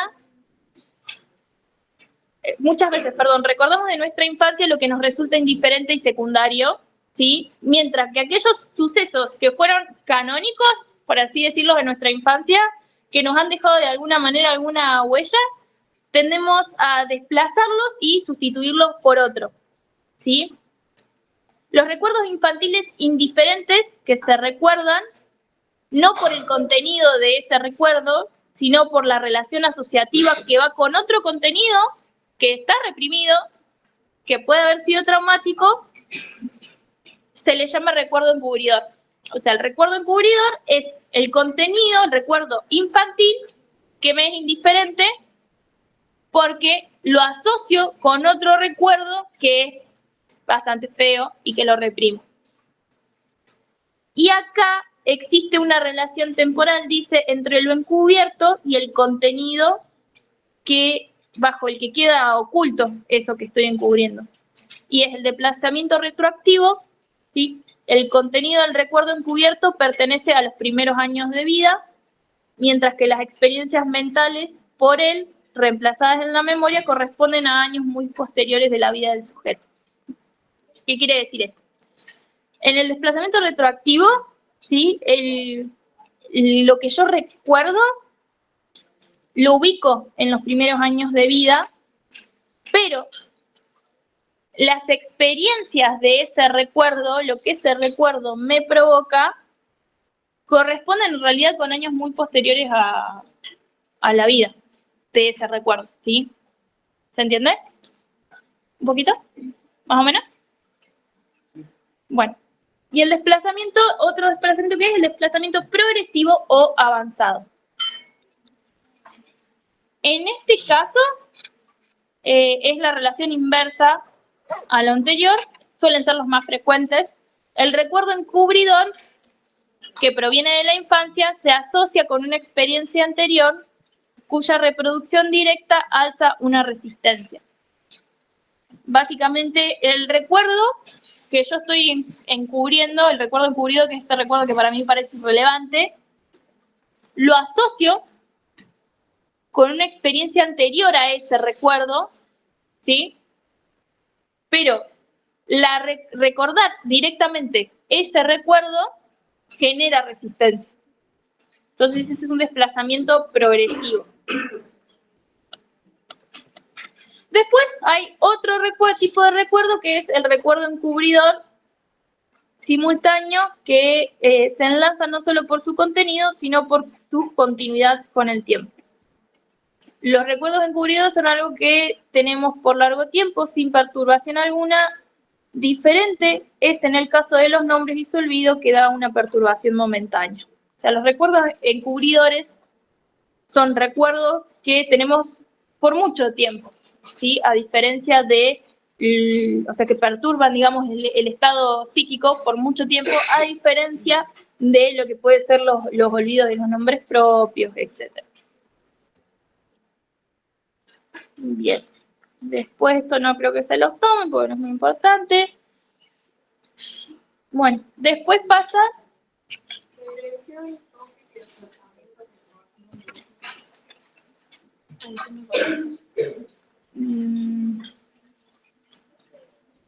Sí, vendría a ser lo mismo.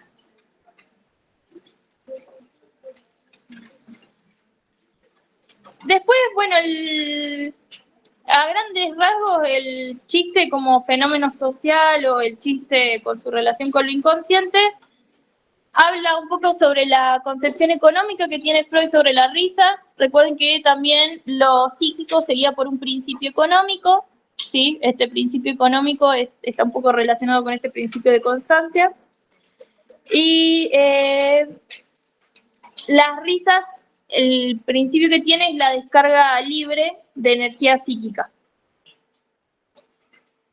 Y que en ese momento se emplea como una investidura, como un empuje, y eso da placer. Esa es la función psíquica, a nivel psíquico de la risa. ¿Se entiende? Y ahora sí, pasamos con los 3 ensayos de la teoría sexual.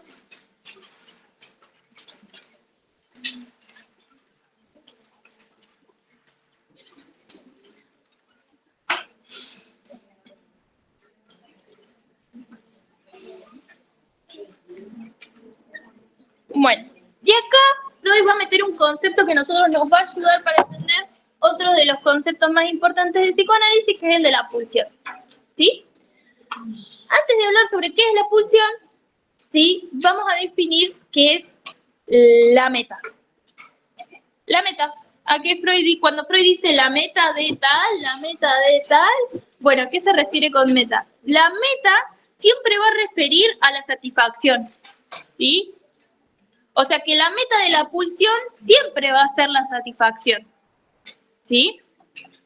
¿Y cuál es la meta sexual dentro de la sexualidad infantil? Bueno, acá obviamente vamos a tener que ver con la satisfacción y el desarrollo, en este caso de las distintas instancias psíquicas. Entonces, digamos, la teoría de él también es controversial porque descubre la sexualidad infantil, pero él habla de la sexualidad infantil para poder explicar cómo se va desarrollando este aparato psíquico, porque el aparato psíquico que yo les expliqué ahí es el de un adulto, y en realidad cuando ustedes vean después las otras tópicas, van a ver las tópicas de un adulto. Entonces esto también para entender un poco cómo se va desarrollando psíquicamente en el niño, ¿sí? Entonces, vamos a hablar de una instancia donde el niño no tiene la capacidad todavía de concebir su cuerpo como una entidad completa, ¿sí? Entonces el niño está apuntado solamente a la obtención del placer, es como muy primitivo todavía el aparato psíquico, no está muy complejizado, ni con sentimientos de culpa, ni con sentimientos de vergüenza, es bastante simple, tipo, yo quiero tener placer, mira que no conozco las normas sociales, no tengo concepción, ni siquiera tengo noción ni idea de lo que me debería importar o no. No simbolizo todavía, ¿sí? No tengo una capacidad simbólica muy desarrollada. Recuerden que el lenguaje después se va desarrollando muchos años después. Entonces Freud va a ir explicando por etapas, ¿sí? La etapa donde ve que hay más carga libidinal, ¿no? Que es esta carga sexual. Y va a ir explicando, bueno, qué es lo que va pasando a nivel psíquico dentro de cada etapa y cómo se va a ir desarrollando el sistema psíquico. Entonces él habla de zonas erógenas. El concepto de zonas erógenas es el sector donde la estimulación provoca sensación de placer. Las primeras zonas erógenas siempre corresponden a una acción fisiológica, ¿no? Cuando hablamos de lo que tiene que ver con la etapa oral, y la estimulación está placentera en la boca porque tengo que ser alimentado por ahí. ¿Me explico? Como para darles un ejemplo. Y la meta sexual infantil consiste en producir la satisfacción mediante la estimulación apropiada de la zona erógena que se ha escogido producto de una vivencia anterior, ¿no? De una experiencia anterior, tipo, me alimentaron por primera vez y ahora instintivamente sé que tiene que ser por ahí, que me tengo que alimentar por la boca, entonces todo lo que pase por la boca va a generar placer. Sí. La meta sexual infantil es producir placer mediante la estimulación de esta zona erógena que se ha escogido producto de una experiencia anterior. Entonces, en la etapa más temprana, ¿sí? En la etapa oral, la alimentación es por la boca. Entonces, la psiquis, ¿no? Compréndase la psiquis como un ente todavía instintivo, ¿no? No lo pensemos como alguien que piensa, que simboliza, porque todavía no llegamos a eso. Entonces la psique instintivamente se da cuenta de que por acá va a obtener el placer porque por acá se alimenta. Entonces la meta va a estar siempre en la estimulación de la boca.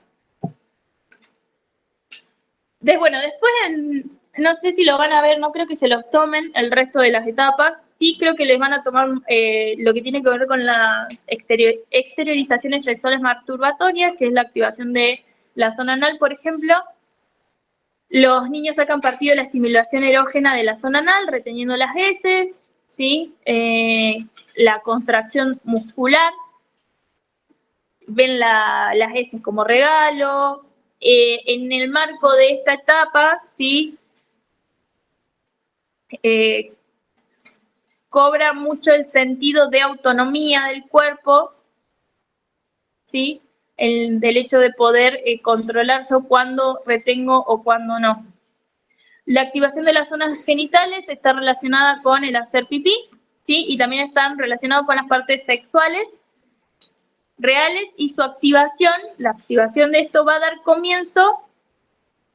comienzo posterior a la vida sexual normal, ¿no? La activación real de los genitales, ¿no? En los niños, Freud no habla de una activación real del genital, habla más como un descubrimiento del genital. Debido a la estimulación por la higienización de dichas zonas que producen placer, se despertará en el lactante la necesidad de la repetición, ¿no? En esta edad también uno tiene que comprender el desarrollo de la teoría bastante contextual, porque nosotros en esta etapa que puede ser de los 3 o 4 años, las madres lavaban a sus hijos, les enseñaban también a bañarse, porque el nene ya va teniendo también más motricidad fina, etc, etc, etc. Entonces empiezan a lavar solos por ahí incluso y van descubriendo sus propios órganos sexuales. Entonces esa experiencia comienza a dar placer, ¿no? Y se reactiva, se va a tender a la repetición. no quiere decir que el nene realmente esté excitado en el sentido que nosotros lo tenemos como los adultos, ¿no? Esa activación recién aparece desde como adolescentes también por la salida del mismo complejo de Edipo, la salida exogámica del objeto, digamos, porque ya está redireccionado también para una afuera. Y habla de una disposición perversa polimorfa. Esto, me voy a detener un poquito en esto porque es lo que Freud dice que son todos los niños. Todos los niños tienen esta disposición, ¿sí? Que es perversa polimorfa. ¿Por qué? Porque, como yo les comentaba, el nene todavía no está instruido en la cultura, ¿sí? No conoce lo que está bien o lo que está mal en su totalidad. Entonces, no conoce la culpa y la vergüenza como la conocemos nosotros. Entonces, ellos no tienen problema en exhibirse frente a otros. Ponele, los nenes no tienen vergüenza de mostrar sus genitales delante de otros. Es cuando la madre le reta que aparece la culpa, ¿no? Que aparece la vergüenza. Entonces, en ese sentido, son perversos polimorfos, porque hace referencia a la perversión que después Freud describe como el perverso, el que siente, por ejemplo, placer por el exhibicionismo. O sea, es como un concepto por ahí un poco más que ni siquiera sé si van a ver en psicoanálisis, me parece que lo van a ver en psicopato ya directamente. Pero bueno, es importante que sepan que la disposición polimorfa de la que habla Freud es que todos los nenes, ¿sí? Básicamente tienen una predisposición porque no tienen esa vergüenza. Y habla de las pulsiones parciales también, ¿sí? Las pulsiones parciales básicamente es esto que yo les digo. Como el nene todavía no está constituido, o sea, él no se mira a sí mismo como una entidad entera, de decir, este es mi cuerpo, o sea, este es mi mano, esta es mi boca. No, él es como que no está unificado, ¿no? Porque de hecho, en una instancia psíquica, si vamos a hablar de esto en una instancia psíquica, el niño todavía no entró en el narcisismo primario, que bueno, que ahora lo vamos a explicar un poquito qué es el narcisismo primario, ¿sí? Sino que es como un montón de pulsiones por separado. Entonces, vieron que yo les dije, la meta siempre va a ser la satisfacción, ¿no? Entonces, la descarga libidinal, por ejemplo, estaría en la boca. Entonces, una pulsión, pero parcial, ¿no? Porque el sujeto no está puesto solamente en una parte del cuerpo, ¿sí? No en una totalidad. Y entonces ahora por ahí vamos a tener que hablar un poquito sobre qué es la pulsión, ¿sí?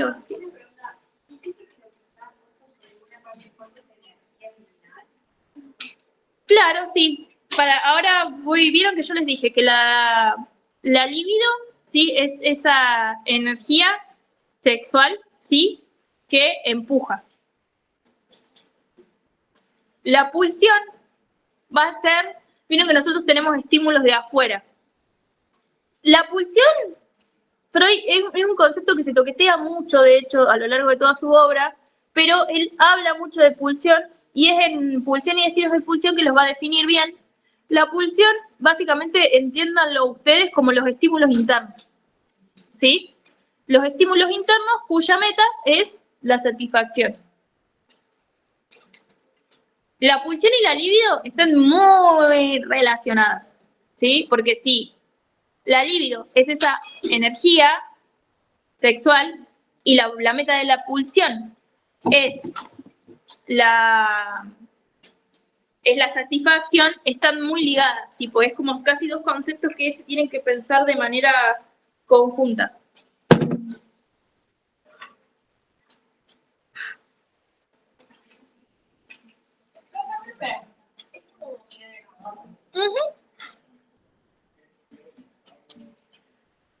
Pero bueno, Freud habla, ¿sí?, de que las pulsiones son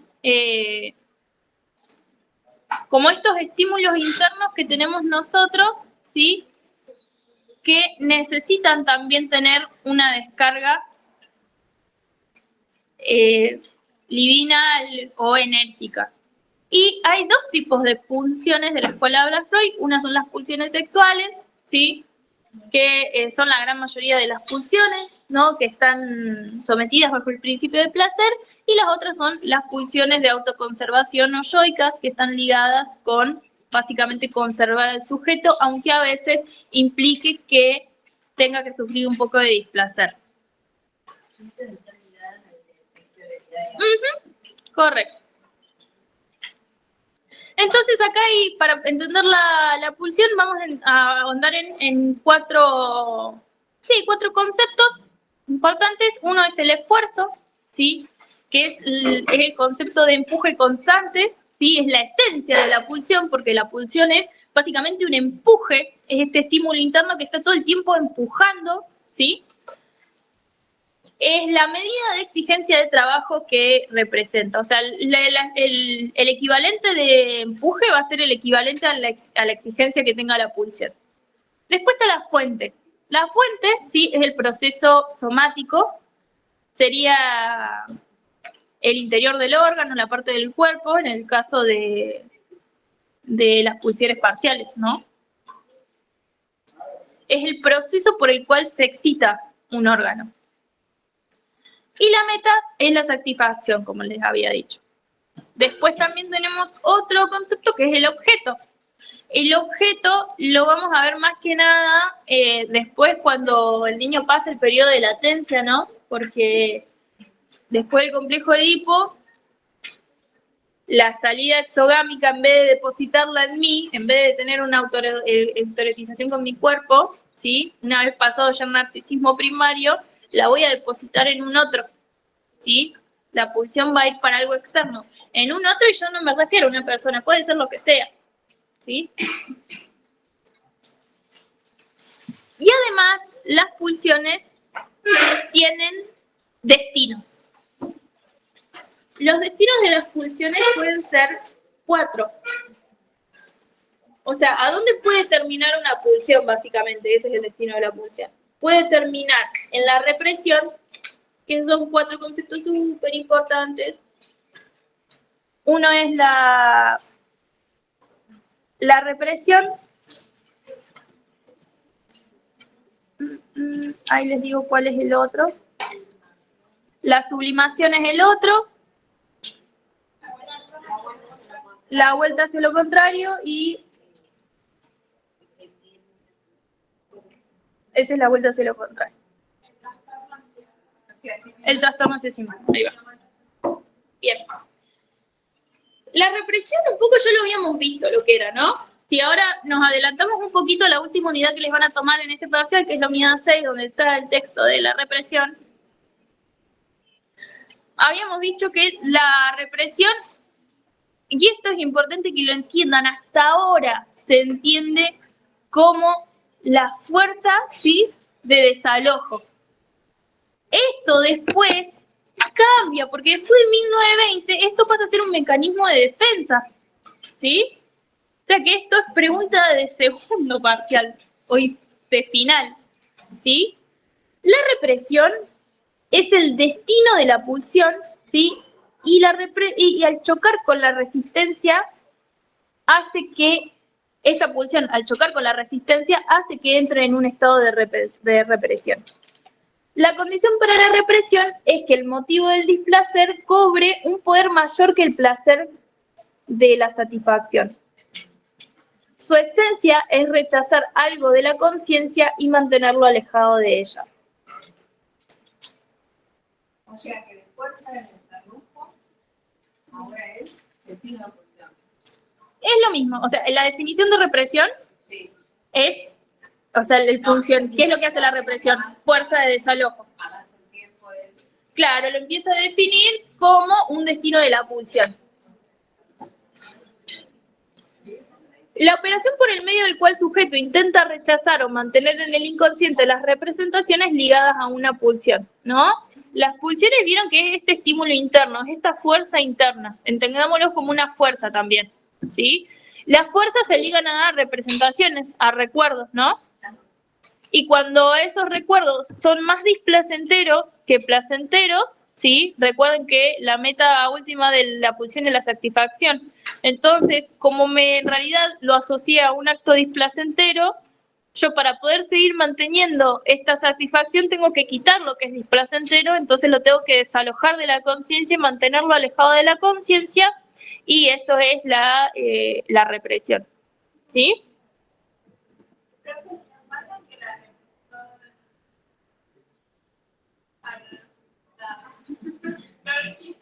Hay 3 tipos de represiones, ¿sí? La represión primordial. Este es un concepto que todavía no queda nada claro, es un concepto... No se los van a marcar. Claro, sí. De hecho cambia todo lo que...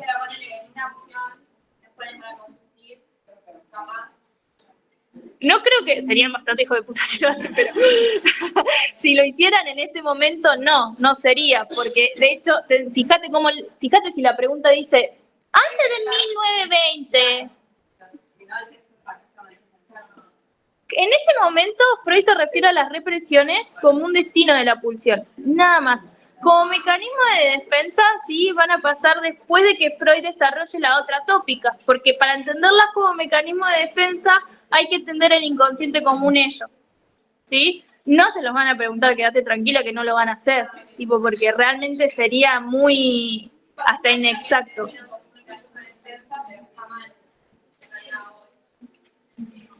Los profes puede que lo expliquen como mecanismo de defensa, pero recién teóricamente hablando vamos a hablar en 1920 que la represión es un mecanismo de defensa.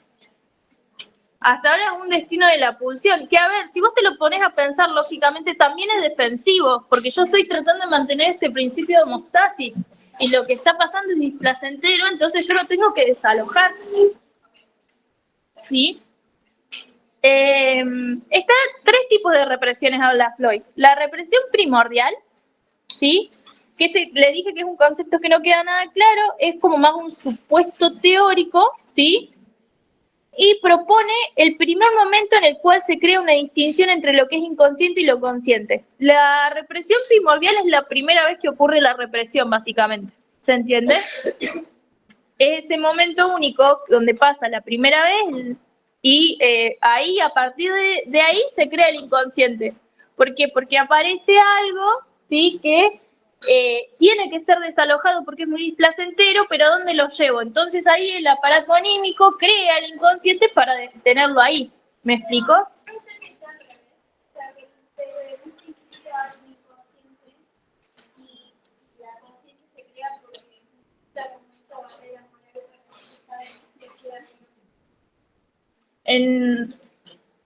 Sí, no. El inconsciente, que yo les dije que no todo lo que está reprimido, que todo lo que se reprime es inconsciente, pero no todo lo que está en el inconsciente es reprimido. O sea, en el inconsciente hay otras cosas, por eso la represión primordial es un supuesto teórico que se da en un determinado hecho de las obras de Freud y después se va reformulando y después no se toca más directamente. Pero el inconsciente no aparece porque nosotros hacemos bien o mal las cosas o porque nos vamos integrando a la sociedad. La conciencia no aparece, la conciencia la tenemos mucho antes de saber lo que está bien y lo que está mal. Solamente que no está simbolizada como tal tampoco. ¿Por qué? En realidad, no podemos decir que consciente sea el yo, ¿no? Es un poco complicado de entender porque Freud nunca termina de definir bien las diferencias entre el preconsciente y el consciente, y esto lo hacen los post-psicoanalistas, pero para que se entienda el yo, es la instancia psíquica que aprende a negociar con la realidad y lo que quiere, ¿no?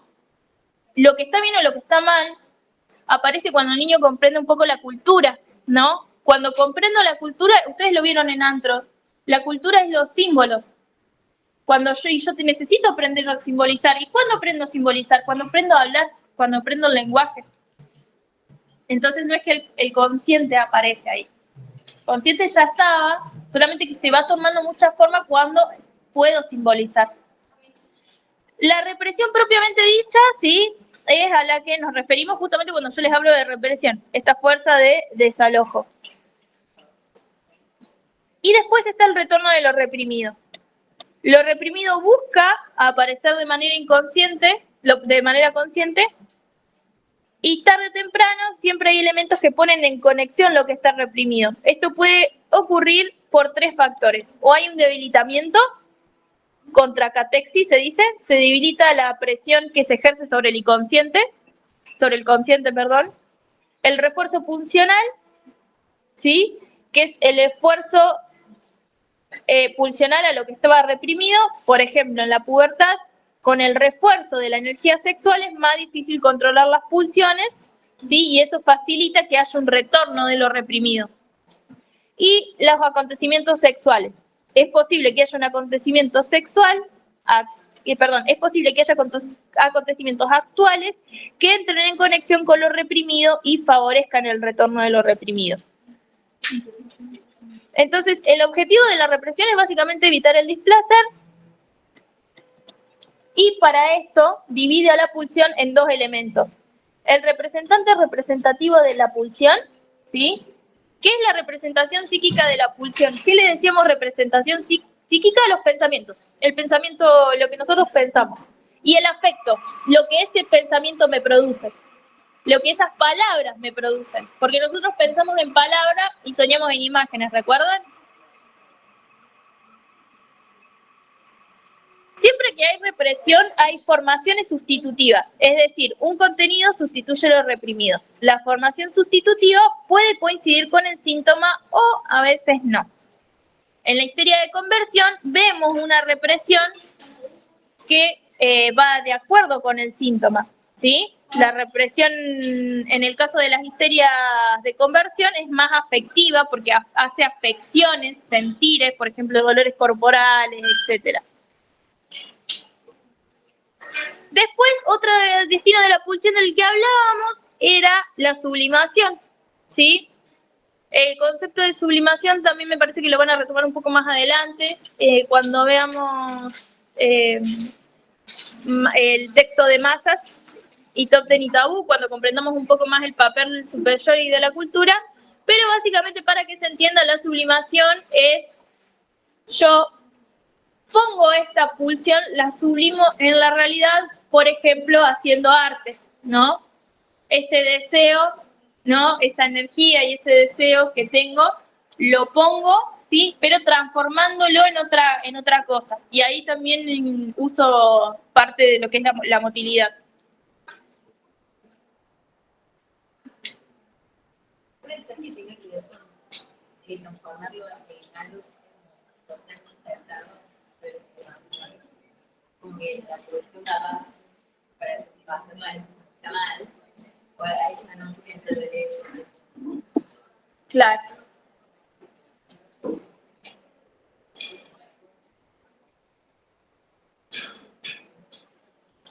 Bien, después tenemos, déjenme buscar lo de la otra pulsión.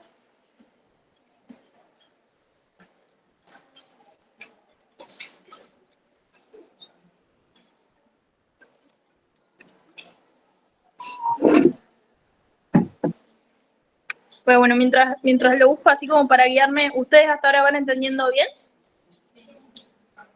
¿Cómo se ven para el parcial? Sí. También es un tema que nunca lleva correcto. Cuando uno habla de sexualidad, ¿qué se refiere? Cuando habla de sexualidad. ¿Se le acabó el tiempo a ustedes? ¿Se nos acabó el tiempo? Sí. Tengo que abrir esa para la clase que está en el lado. Bueno, perfecto. Bueno, nos quedamos con tiempo. Les digo los textos que tienen que repasar. Repasen los otros 2 destinos de pulsiones que hay. Introducción al narcisismo, ¿sí? De última, si tienen alguna duda para el parcial, pueden escribir al Instagram de la plaza y le piden mi número. Mi nombre es Nala. Gracias. No, por favor, gracias a ustedes.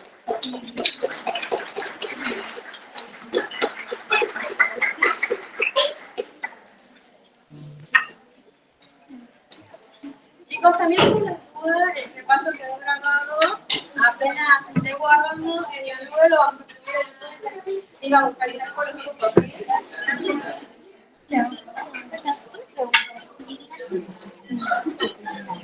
Es el patólogo.